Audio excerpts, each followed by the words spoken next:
नमस्कार। आज आपण मानू जे कि आमर देसी प्रोसेस अच्छी आज गाँव रे जो डिपेंड कर भात खाती से जो भात कौटी आसचे धान रु केमती चाउल प्रोसेसिंग होची ता विषय आपण मानक किसी अभिज्ञता दउची। ये देखंतु आमर जो फार्मर माने जो धान टाकू पूरा जो फील्ड बाहर कर सारा पर एथि आसिक किसी समय तांकर को बतरा जाए। यही बतरा धान को नहीं एक जो आमर जो चुली अच्छी जे कि आमर जो जाळेनी जो चुली व्यवहार कर जिते आवर्जना जिनस चुली मध्यम ये आवर्जना सब जाड़ा जाए एवं बहुत जो जाळेनी रे काम दिए ये जाळेनी माध्यम ये धान को प्रथम सीझा जाए। ये देखंतु ये बहुत खूब सुंदर भाव ताकू जो धान को बतरा जाइए ताकू भल भाव धान को बतरा जाइए एवं धान ये बतरी सारा पर ये धान को परिष्कार भाव भीतर को दिया जाए।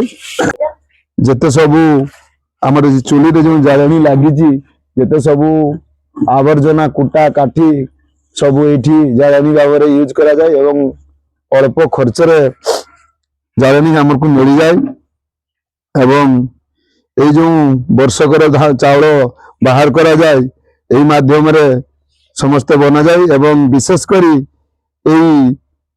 पौष पौष मसरे धान को विशेषकर चाउल करने बहुत सुविधा हुए कहीं जो ठंडा पड़े से ठंडा माध्यम रे चाउल भल प्रोसेसिंग एवं भल चाउल भांगो ना जो ठंडा माध्यम रे से पौष मसरे ये चाउल को प्रोसेसिंग करा जाए। ये आम घर वर्षकर चाउल प्रोसेसिंग हम वर्तमान बहुत किसी हो सारी प्राय 3 ରୁ 4 क्विंटाल आज धान पूरा सीझा हो जाए। ये हूँ एक सीझा चाउल ये लोक डाका से काम करने प्रोसेसिंग करा जाए हेल्प कर मो माँ पाखे अच्छा सी पुणी हेल्प कर जो प्रोसेसिंग रे काम करने जो धान रू जो चाउल बाहर तार प्रोसेसिंग कर दुईटा चुली आवश्यकता होती जहाँफल ह्यूज अमाउंट धान पूरा सीझा हो पारुची। एठी धान सीझा सरला पर एठी से धान जो सीझा सरला पर एठी पुणी बाहर रखा जाए किछि समय ठंडा होला पर पुणी आ गोटे बड़ फील्ड को माने जगह को निया जाए एवं सेठी परिष्कार भाव में सुखा जाए। से धान सीझला पर वर्तमान आम जो छात ऊपर अच्छी से छात ऊपर एमती परिष्कार करी धान को घंटा जाए।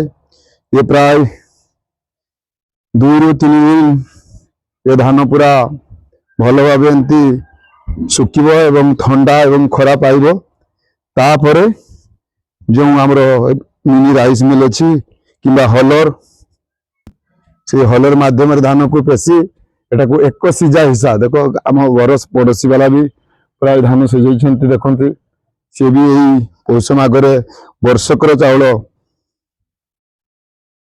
बाहर करा जाए जहाँ फल जो चाउल खाइबापी आमर को वर्ष सारा बैलेंस कर रखी जाऊ एवं दरकार पड़ने से चाउल को आम ठीक भाव वर्ष हिसाब रे मैनेजमेंट करके घरे रखू। तेणु ये हूँ एक सीझा चाउल जे कि अल्प समय भितर से चाउलटी भात हो जाए एवं 2 सीझा भी चाउल करा जाए। से 2 सीझा चाउल आ गोटे मेथड रे हुए सेटा को 2 थर सीझा जाए। तेणु ये हूँ आम प्राय घर लोक समस्त एक सीझा खाइबा चाउल पसंद करती। तेणु ये हूँ नुआ प्रोसेसिंग रो जो भात रू जो खाऊ तार प्रोसेसिंग रो जो चाउल बाहर धान रू चाउल प्रोसेसिंग अल्प माध्यम वीडियो माध्यम आपको जनइली। नमस्कार, धन्यवाद, जय जगन्नाथ।